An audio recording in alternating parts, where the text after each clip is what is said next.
Mateo capítulo 13.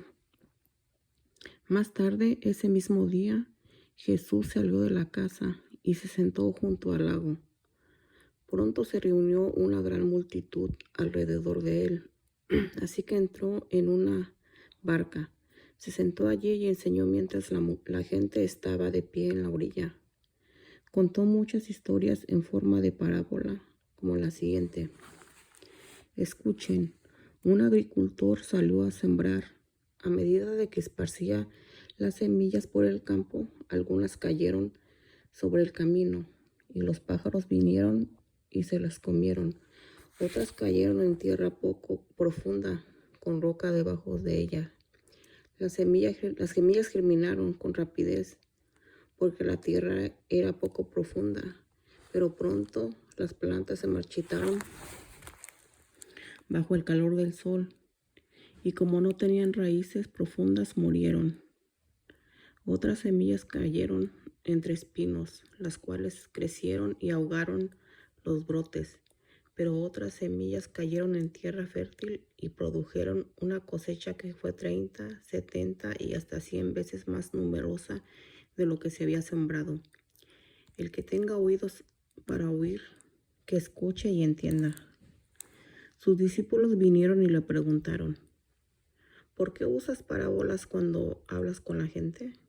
A ustedes se les permite entender los secretos del reino del cielo, les contestó, pero a otros no. A los que escuchan mis enseñanzas se les dará más comprensión y tendrán conocimiento en abundancia, pero a los que no escuchan se les quitará aún lo poco que entiendan. Por eso uso estas parábolas. Pues ellos miran, pero en realidad no ven, oyen, pero en realidad no escuchan ni entienden. De esa forma se cumple la profecía de Isaías que dice: cuando ustedes oigan lo que digo, no entenderán. Cuando vean lo que hago, no comprenderán. Pues el corazón de este pueblo está endurecido, y sus oídos no pueden oír, y han cerrado los ojos. Así que sus ojos no pueden ver, y sus oídos no pueden oír, y su corazón no puede entender, y no pueden volver a mí para que yo los sane. Pero benditos son los ojos de ustedes, porque ven, y los oídos, porque oyen. Les digo la verdad, muchas personas justas anhelaron ver lo que ustedes ven, pero no lo vieron, y anhelaron oír lo que ustedes oyen, pero no lo oyeron. Escuchen ahora la explicación de la parábola acerca del agricultor que salió a sembrar. Las semillas que cayeron en el camino representan a los que oyen el mensaje del reino y no lo entienden. Entonces viene el maligno y arrebata la semilla que fue sembrada en el corazón. Las semillas sobre la tierra rocosa representan a los que oyen el mensaje y de inmediato lo reciben con alegría, pero como no tienen raíces profundas, no dura mucho. En cuanto tienen problemas o son perseguidos por creer la palabra de Dios, caen. Las semillas que cayeron entre los espinos representan a los que oyen la palabra de Dios, pero muy pronto el mensaje queda desplazado por las preocupaciones de esta vida y el atractivo de las riquezas, así que no se produce ningún fruto. Las semillas que cayeron en la buena tierra representan a los que de verdad oyen y entienden la palabra de Dios y producen una cosecha 30, 60 y hasta 100 veces más numerosa de lo que se había sembrado. La siguiente es otra historia que contó Jesús. El reino del cielo es como un agricultor que sembró buena semilla en su campo. Pero aquella noche, mientras los trabajadores dormían, vino su enemigo. Sembró hierbas malas entre el trigo y se escabulló. Cuando el cultivo comenzó a crecer y a producir granos, la maleza también creció. Los empleados del agricultor fueron a hablar con él y le dijeron: Señor, el campo donde usted sembró la buena semilla está lleno de maleza. ¿De dónde salió? Eso es obra de un enemigo, exclamó el agricultor. Arranquemos la maleza. ¿Arrancamos la maleza?, le preguntaron. No, contestó el amo. Si lo hacen, también arrancarán el trigo. Dejen que ambas crezcan juntas hasta la cosecha. Entonces les diré a los cosechadores que separen la maleza, la aten en manojos y la quemen. y que pongan el trigo en el granero. La siguiente es otra ilustración que usó Jesús. El reino del cielo es como una semilla de mostaza sembrada en un campo. Es la más pequeña de todas las semillas, pero se convierte en la planta más grande del huerto. Crece hasta llegar a ser un árbol y vienen los pájaros y hacen nido en las ramas. Jesús también usó la siguiente ilustración. El reino del cielo es como la levadura que utilizó una mujer para hacer pan. Aunque puso solo una pequeña porción de levadura en 3 medidas de harina, la levadura impregnó toda la masa. Jesús siempre usaba historias e ilustraciones como esas cuando hablaba con las multitudes. De hecho, nunca les habló sin usar parábolas. Así se cumplió lo que había dicho Dios por medio del profeta. Les hablaré en parábolas.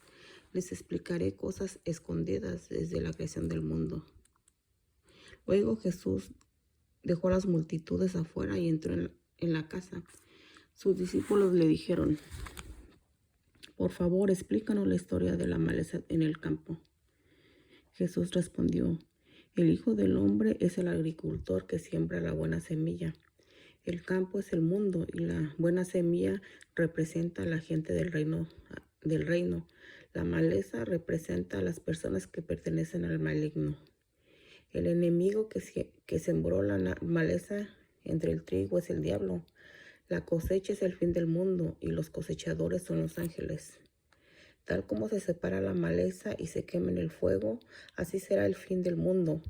El Hijo del Hombre enviará a sus ángeles y ellos quitarán del reino todo lo que produzca pecado y a todos aquellos que hagan lo malo. Y los ángeles los arrojarán al horno ardiente, donde habrá llanto y rechinar de dientes. Entonces los justos brillarán como el sol en el reino del Padre. El que tenga oídos para oír, que escuche y entienda. El reino del cielo es como un tesoro escondido que un hombre descubrió en un campo. En medio de su entusiasmo, lo escondió nuevamente y vendió todas sus posesiones a fin de juntar el dinero suficiente para comprar el campo. Además, el reino del cielo es como un comerciante en busca de perlas de primera calidad. Cuando descubrió una perla de gran valor, vendió todas sus posesiones y la compró. También el reino del cielo es como una red para pescar que se echó al agua y atrapó toda clase de peces. Cuando la red se llenó, los pescadores la arrastraron a la orilla. Se sentaron y agruparon peces buenos en cajas, pero desecharon lo que no servía. Así será el fin del mundo. Los ángeles vendrán y separarán a los perversos de los justos y arrojarán a los malos en el horno ardiente, donde habrá llanto y rechinar de dientes. ¿Entienden todas estas cosas? Sí, le dijeron, las entendemos. Entonces añadió: todo maestro de la ley religiosa que se convierte en un discípulo del reino del cielo es como el propietario de una casa que trae de su depósito joyas de la verdad, tanto nuevas como viejas. Cuando Jesús terminó de contar una historia e ilustraciones, salió de esa región. Regresó a Nazaret, su pueblo. Cuando estaba allí en la sinagoga, todos quedaron asombrados y decían: ¿de dónde saca esa sabiduría y el poder para hacer milagros? Y se burlaban. No es más que el hijo del carpintero, y conocemos a María, su madre, y a sus hermanos Santiago, Simón y Judas. Todas sus hermanas viven aquí mismo, entre nosotros. ¿Dónde aprendió todas esas cosas? Se sentían profundamente ofendidos y se negaron a creer en él. Entonces Jesús les dijo: un profeta recibe honra en todas partes, menos en su propio pueblo y entre su propia familia. Por lo tanto, hizo solamente unos pocos milagros allí debido a la incredulidad de ellos. Capítulo 14. Cuando Herodes Antipas, el gobernador de Galilea, oyó hablar de Jesús, les dijo a sus consejeros: Este debe ser Juan el Bautista, que resucitó de los muertos, por eso puede hacer semejantes milagros. Pues Herodes había arrestado y encerrado a Juan como un favor para su esposa Herodías, ex esposa de Felipe, el hermano de Herodes. Juan venía diciendo a Herodes: en contra la ley de Dios, que es contra la ley de Dios que te cases con ella. Herodes quería matar a Juan, pero temía que se produjera un disturbio porque toda la gente creía que Juan era un profeta. Pero durante la fiesta de cumpleaños de Herodes, la hija de Herodías bailó una danza que a él le agradó mucho. Entonces le prometió con un juramento que le daría cualquier cosa que ella quisiera. Presionada por su madre, la joven dijo: quiero en una bandeja la cabeza de Juan el Bautista. Entonces el rey se arrepintió de lo que había dicho, pero debido al juramento que había hecho delante de sus invitados, Dios dio las órdenes necesarias. Así fue que decapitaron a Juan en la prisión. Trajeron su cabeza en una bandeja y se la dieron a la joven, quien se la llevó a su madre. Después los discípulos de Juan llegaron a buscar su cuerpo y lo enterraron. Luego fueron a contarle a Jesús lo que había sucedido. En cuanto Jesús escuchó la noticia, salió en una barca a un lugar alejado para estar a solas. Pero las multitudes oyeron hacia dónde se dirigía y lo siguieron a pie desde muchas ciudades. Cuando Jesús bajó de la barca, vio a la gran multitud, tuvo compasión de ellos y sanó a los enfermos. Esa tarde los discípulos se le acercaron y dijeron: Este es un lugar alejado y ya se está haciendo tarde. Despide a las multitudes para que puedan ir a las aldeas a comprarse comida. Jesús les dijo: Eso no es necesario, denles ustedes de comer. Pero lo único que tenemos son 5 panes y 2 pescados, le respondieron. Tráiganlos aquí, dijo Jesús. Luego le dijo a la gente que se sentara sobre la hierba. Jesús tomó los 5 panes y los 2 pescados, miró hacia el cielo y los bendijo. Después partió los panes en trozos y se los dio a los discípulos, quienes los distribuyeron entre la gente. Todos comieron cuanto quisieron, y después los discípulos juntaron 12 canastas con lo que sobró. Aquel día unas 5,000 hombres se alimentaron, además de las mujeres y los niños. Inmediatamente después Jesús insistió en que los discípulos regresaran a la barca y cruzaron al otro lado del lago mientras él enviaba a la gente a casa. Después de despedir a la gente, subió a las colinas para orar a solas. Mientras estaba allí, solo cayó la noche. Mientras tanto, los discípulos se encontraban en problemas lejos de tierra firme, ya que se había levantado un fuerte viento y luchaban contra grandes olas. A eso de las 3 de la madrugada, Jesús se acercó a ellos caminando sobre el agua. Cuando los discípulos lo vieron caminar sobre el agua, quedaron aterrados. Llenos de miedo, clamaron: «Es un fantasma».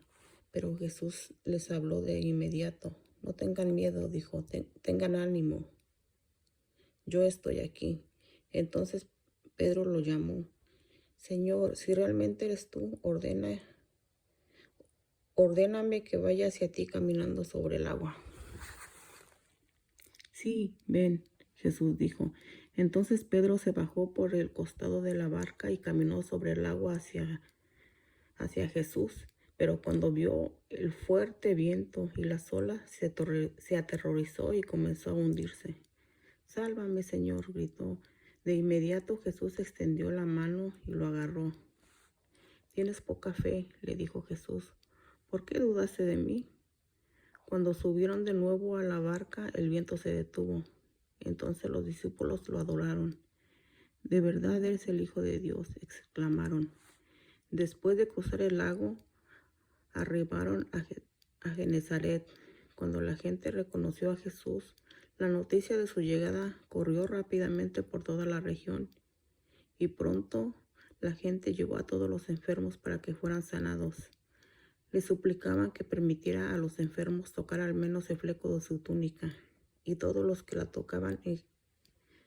tocaban a Jesús eran sanados.